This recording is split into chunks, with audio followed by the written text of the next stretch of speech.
नमस्कार दोस्तों। रिसेंटली पाकिस्तान के जो आर्मी चीफ हैं और जो उनके प्राइम मिनिस्टर हैं, दोनों के द्वारा कुछ ऐसे बयान आए थे जिसकी वजह से यहां पर मीडिया में चर्चा होने लगी अचानक से कि क्या पाकिस्तान एक हैंड ऑफ पीस को एक्सटेंड करने की कोशिश कर रहा है। यहां पर आप देख सकते हो, time to extend hand of peace, Pakistan army chief general Bajwa springs a surprise. तो यहां पर हम जानेंगे कि एग्जैक्टली कहा क्या गया उनके द्वारा और क्या भारत को थोड़ा सचेत रहना चाहिए। आपके एग्जाम में देखिए कई प्रकार के क्वेश्चंस आ सकते हैं इस तरह के टॉपिक से, दैट इज कि यहां पर क्या भारत को बातचीत जारी रखनी चाहिए पाकिस्तान के साथ, क्योंकि हमें पता है कि पिछले 70 वर्षों से हम यहां पर कामयाब नहीं रहे हैं बातचीत के जरिए। यहां पर क्या स्टैंड लेना चाहिए भारत को, इसको थोड़ा सा एनालिसिस करने की कोशिश करेंगे ओवरऑल पिक्चर के माध्यम से। चलिए आगे बढ़ते हैं। मैं हूं अंकित अग्रवाल और अपडेट के लिए आप मुझे फॉलो कर सकते हैं इंस्टाग्राम, फेसबुक और ट्विटर पर। मेरे लेक्चर की हर पीडीएफ आपको फेसबुक पर तो मिलेगी ही, प्लस साथ में आप मेरा टेलीग्राम चैनल ज्वाइन कर सकते हैं by searching Ankit Agarwal official. और अगर आप यूपीएससी की तैयारी कर रहे हैं तो आपके लिए सुनहरा मौका है स्टडी IQ लैब के लिए स्मार्ट कोर्सेज, जिसके थ्रू आप अपनी प्रिपरेशन और भी ज्यादा अच्छे तरीके से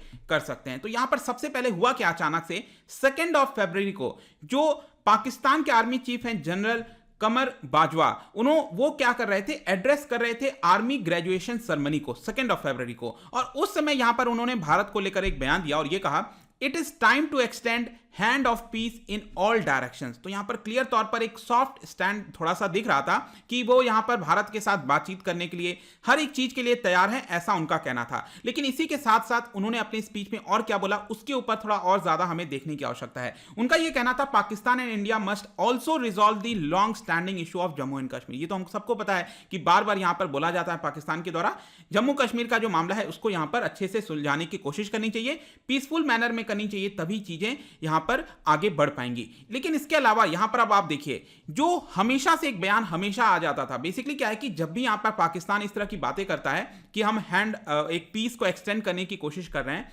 वहां पर वो एक कंडीशनल लगा देता है। और वो क्या है, देखिए, he then also added the standard warning। क्या वार्निंग दिया, Pakistan desire for piece shouldn't be taken as a sign of weakness। तो हमेशा की तरह ये जो कुछ 1-2-4 सेंटेंस हैं उसको भी यहां पर जोड़ दिए जाते हैं। लेकिन इसके साथ साथ देखिए 3 दिन के बाद क्या होता है, ध्यान रखिएगा, 2 फरवरी को यह बयान आया था और एग्जैक्टली 5 फरवरी को, करीब 3 दिन के बाद, जो पाकिस्तान के प्राइम मिनिस्टर थे वो पाकिस्तान ऑक्यूपाइड जो जम्मू कश्मीर है हमारा, वहां पर कोटली रीजन में यहां पर रैली कर रहे थे और ये ओकेशन था कश्मीर सॉलिडारिटी डे। अब मैंने रिसेंटली एक वीडियो भी बनाया था कि ये कश्मीर सॉलिडारिटी डे एग्जैक्टली होता क्या है, क्योंकि न्यूयॉर्क असेंबली के द्वारा भी यहां पर कुछ रेजोल्यूशन पास किए गए हैं 5 फरवरी को लेकर। तो इसके ऊपर ऑलरेडी मैंने वीडियो बनाया है, मैं उसके ऊपर नहीं जाऊंगा, आप चाहो तो यहां पर देख लेना। लेकिन वो एक रैली कर रहे थे और उसमें भी वहां पर सबसे पहले तो उन्होंने भारत को लेकर कुछ बयान दिए, उसके बाद प्राइम मिनिस्टर मोदी जी को कुछ बुरा भला कहा, लेकिन फिर बाद में देखा उनके सेंटेंस में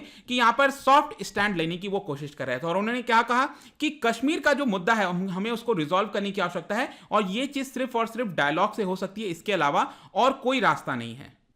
लेकिन अब अगेन उनके बयान में भी अगर आप देखोगे तो एक कंडीशन लगा दिया गया। कंडीशन क्या लगा दिया गया, but before that restore the pre August 5, 2019 status. तो उनका कहना था कि जिस तरह का स्टेटस जम्मू कश्मीर का पहले था, राज्य का दर्जा था और लद्दाख एक साथ था, हर एक चीज को यहां पर 5 अगस्त 2019 के पहले रखना चाहिए, तभी यहां पर चीजें आगे बढ़ सकती हैं। तो आप देख सकते हो क्लियरली यहां पर एक तरफ जो पाकिस्तान है वो यहां पर कह रहा है कि हम पीस को आगे बढ़ाने की कोशिश कर रहे हैं, लेकिन दूसरी तरफ हमेशा कुछ ना कुछ कंडीशंस और यहां पर कुछ ग्राउंड पर ऐसी चीजें नहीं दिखती हैं जिसकी वजह से हम एक्चुअल में बिलीव कर पाए कि क्या वो जो कह रहे हैं क्या वो सही है कि नहीं। और लेकिन जैसे ये बयान आया तो अलग अलग टीवी प्रोग्राम्स में अगर आप देखोगे तो स्पेकुलेशंस लगने लग गए कि क्या भारत और पाकिस्तान के बीच में कोई बातचीत स्टार्ट होने वाली है। मतलब इस तरह के आपने देखा होगा, जब भी इस तरह का कुछ आता है तो अचानक से इसको लेकर कयास लगने स्टार्ट हो जाते हैं। लेकिन अब हम आते हैं एनालिसिस के ऊपर। बेसिकली यहां पर ORF ऑनलाइन जो आपका वेबसाइट है उसमें ये पूरा एनालिसिस आया था, तो उसी को लेकर मैं आपके लिए लेकर आया हूं। यहां पर बेसिकली हम इसको देख सकते हैं 4 स्टैंड पॉइंट से, मतलब कि 4 पॉइंट्स के माध्यम से, क्वेश्चंस के माध्यम से इस पूरे चीज को हम समझ सकते हैं। सबसे पहला हमें यह देखना चाहिए कि क्या कुछ न्यू ग्राउंड को ब्रेक किया गया है, क्या मतलब पाकिस्तान में कुछ ऐसा हुआ है, क्या पाकिस्तान कुछ ऐसा नया कह रहा है जो पहले नहीं कहा गया है, हमें उसको देखना है। तो मैंने आपको जो सेंटेंस सुनाया अभी दोनों आर्मी चीफ का और प्राइम मिनिस्टर इमरान खान का, उसमें ऐसा कुछ भी नया नहीं था। क्या आपको उसमें कुछ नया लगा? कुछ भी ऐसा नहीं था, वही रिपीटेटिव वाली चीजें थी। दूसरा, यहां पर कैन अ स्पीच और स्टेटमेंट बी कोटेड सेलेक्टिवली, यहां पर क्या हम एग्जैक्टली एक पर्टिकुलर सेंटेंस को विदाउट एनी लार्जर कॉन्टेक्स्ट के बिना हम देख सकते हैं? नहीं देख सकते हैं। यहां पर हमें ओवरऑल चीजों को देखने की आवश्यकता है। सिर्फ हम ये सेंटेंस को देखें कि यहां पर पाकिस्तान जो है वो हैंड ऑफ पीस को बढ़ाने की कोशिश कर रहा है, अगर हम उसको देखेंगे तो हम शायद कहीं ना कहीं इल्यूजन में आ जाएंगे कि हाँ देखो पाकिस्तान पीस को आगे लाने की कोशिश कर रहा है, लेकिन हमें ओवरऑल कॉन्टेक्स्ट में देखने की आवश्यकता है। ये आप ध्यान रखिएगा, मैं वापस इस चीज के ऊपर आऊंगा। लेकिन तीसरा एक और क्वेश्चन आता है कि एक्चुअल में ग्राउंड रियलिटी क्या है। पाकिस्तान बात तो कई सारी कर देता है, हैंड ऑफ पीस बढ़ाना है, ये सारी चीजें करनी है, रिजॉल्व करना है, लेकिन ग्राउंड रियलिटी क्या है, एक्शंस क्या लेता है? जो भारत का मुद्दा है कि टेररिज्म खत्म होना चाहिए, उसको लेकर एक्चुअल में क्या किया गया है हम सबको पता है। इसके बारे में मुझे कुछ खास बताने की जरूरत नहीं है। और आखिरी क्वेश्चन एक और उठता है यहां पर, is there a broader context? क्या हमें डोमेस्टिकली और इंटरनेशनली कुछ दिख रहा है? आपको दिखेगा। डोमेस्टिकली अगर आप देखोगे तो यहां पर कहीं ना कहीं जो क्राइसिस है पाकिस्तान के अंदर, इकोनॉमिक क्राइसिस है, वो आपको देखने को मिलेगी। इंटरनेशनली अगर आप देखिए तो आपको पता होगा कि 20-21 तारीख के बाद FATF की मीटिंग होने वाली है और देखना होगा कि एग्जैक्टली पाकिस्तान को क्या किया जाता है। क्या ब्लैक लिस्ट में डाला जाता है, ग्रे लिस्ट में कंटिन्यू किया जाता है, या फिर उसको बाहर कर दिया जाता है। तो इस तरह के इंटरनेशनल इवेंट जब भी आते हैं तो पाकिस्तान यहां पर इस तरह के बयान देना स्टार्ट कर देता है। तो कहीं ना कहीं इन सारे क्वेश्चन से तो हमें क्लियर दिख रहा है कि यहां पर जो हैंड ऑफ पीस की बात कही जा रही है वो कोई खास बात नहीं है। तो ये पहली बार इस तरह के बयान जो है जो जनरल बाजवा है वो पहली बार नहीं दिए हैं। 2018 में भी अगर आप देखिए तो यहां पर एक पासिंग आउट जो परेड हो रहा था पाकिस्तान मिलिट्री एकेडमी का, ठीक है, जैसे हमारे यहाँ देहरादून में है, तो वैसे ही वहां पर भी उनको एड्रेस कर रहे थे वो, और उसमें भी उन्होंने यही चीज अगेन वही सेम चीज दोहराया कि जो असल मुद्दा है वो कश्मीर का मुद्दा है। मतलब पाकिस्तान इतना ज्यादा इस समय कश्मीर को लेकर हमेशा वही बयान देता है कि असल मुद्दा कश्मीर का है।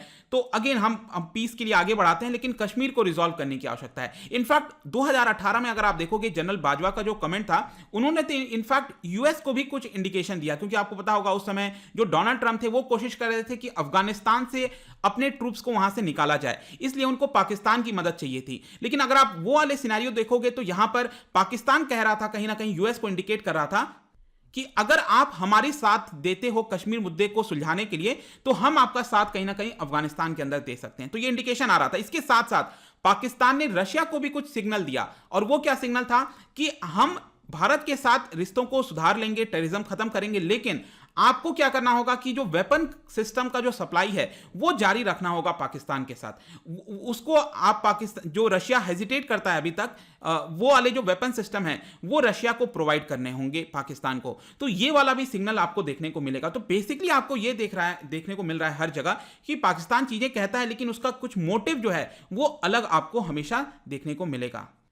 प्लस साथ में मैंने आपको यह भी बताया कि ग्राउंड रियलिटी बहुत डिफरेंट होती है। ग्राउंड पे जो एक्शंस लेने चाहिए, यहां पर टेररिज्म को खत्म करना, उसको सप्रेस करना, ताकि जो आतंकवादी गतिविधि लगातार अक्रॉस द बॉर्डर होती रहती है ये सारी चीजें ना हो, इसको लेकर कुछ ठोस कदम नहीं उठाता है पाकिस्तान। इनफैक्ट अगर बाजवा, जो इसके पहले जो कई सारे आर्मी चीफ थे, क्योंकि असल पावर अगर आप देखो तो आर्मी चीफ के पास होती है, इस समय भी ऐसा ही है, इसमें कुछ मुझे अलग सी बताने की चीज नहीं है पाकिस्तान में के अंदर। तो बाजवा के पहले चाहे रहील शरीफ थे, उन्होंने भी लंदन के अंदर 2015 में इस तरह के बयान दिए कि एक तरह से हम पीस को एक्सटेंड करना चाहते हैं। रहील शरीफ के पहले भी अशफाक कियानी जो आर्मी चीफ थे, उन्होंने भी रिजॉल्व करने की बात कही। उसके पहले जहांगीर करमात हो गए, परवेज मुशर्रफ हो गए, सबके बयान देखोगे तो आपको यही देखने को मिलेगा, लेकिन ग्राउंड रियलिटी बहुत ज्यादा डिफरेंट देखने को मिलती है। सो इन सबसे हम क्या समझ सकते हैं कि एवरी पीस ऑफर, जब भी यहां पर पाकिस्तान पीस ऑफर करता है तो आपको एक पैटर्न यहां पर देखने को मिलता है। बेसिकली पैटर्न क्या है कि जब भी कोई डोमेस्टिक क्राइसिस होती है या फिर इंटरनेशनल प्रेशर होता है तो इस समय सॉफ्ट स्टैंड लेना पाकिस्तान स्टार्ट कर देता है।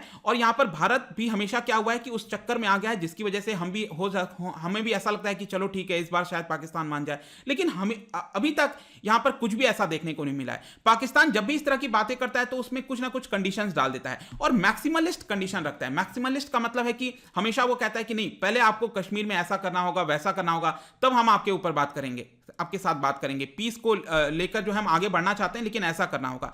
तो इस तरह से चीजें नहीं चल सकती हैं। पाकिस्तान बात इस तरह से करता है जैसे कि यहां पर जो पीस है वो भारत को चाहिए, पाकिस्तान को जरूरत नहीं है। मतलब कि भारत ही यहां पर सबसे ज्यादा आवश्यकता है पीस की और पाकिस्तान को तो इससे कुछ मतलब नहीं है। इस तरह की बातें जो हैं आपको पाकिस्तान की स्टेटमेंट्स में देखने को मिलेगा। लेकिन यहां पर सवाल आता है कि भारत का स्टैंड क्या है यहां पर। अब भारत को क्या करना चाहिए? हमारे लिए तो मुश्किल हो जाता है कि स्टेटमेंट में से ऐसा लगता है कि चलो पीस को लेकर एक्सटेंड कर रहा है, तो भारत क्या करे इस समय? As far as India is concern, what should matter are not Pakistan word but its action. तो हमें क्लियर तौर पर यहां पर स्टैंड लेने की आवश्यकता है कि आपको टेररिज्म को खत्म करना है, आप हमें एक्शंस करके दिखाओगे तो हमेशा से पहले की तरह हम हमेशा से टेबल पर खड़े हैं बात करने के लिए। चाहे कश्मीर का मुद्दा हो, कोई भी मुद्दा हो, हम उसको सुलझाने के लिए तैयार हैं। लेकिन सबसे पहले अब आपका एक्शन होना चाहिए, क्योंकि बातचीत वाली जो जितनी भी चीजें हैं पहले जो हमने देखी हैं उससे कुछ भी अभी तक हासिल नहीं हुआ है। चीजें इनफैक्ट बिगड़ते हुए ही देखने को मिली हैं। तो फाइनल भारत का जो स्टैंड अभी तक ऐसा देखने को मिल रहा है और शायद आगे भी ऐसा ही देखने को मिलेगा कि हम बातचीत तब तक अब नहीं करना चाहेंगे जब तक आप सही से चीजों को बदलते नहीं हो, ग्राउंड रियलिटीज जब तक आप नहीं बदलते हो। और सपोज बाई चांस पाकिस्तान कई बार मान भी जाता है कि चलो हाँ हम ऐसा करेंगे और दिखाने की कोशिश करेगा, जैसे कि कई सारे जो टेररिस्ट हैं उनको जेल में डाल देगा उसी समय,